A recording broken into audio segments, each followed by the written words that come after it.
pala tayo. BBC Manila, BBC Pampanga, BBC May, BBC Rizal, BBC Laguna, BBC Cavite, BBC Bulacan, BBC Tarlac, BBC Pangasinan, at siyempre BBC Nueva Ecija. Dadalawain ko po, BBC Nueva Ecija. Mayutang po ako na lisa sa inyo nung nakaraan. Ayan po, magre-release na po tayo mga idol. Atras po tayo na po siya.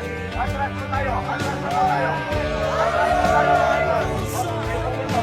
Atras po natin ang po. Alright! Ready na kayo! O, tara nyo dyan! Stop nyo dyan ha! Tol! Wala kayong madadaanin dyan! Okay!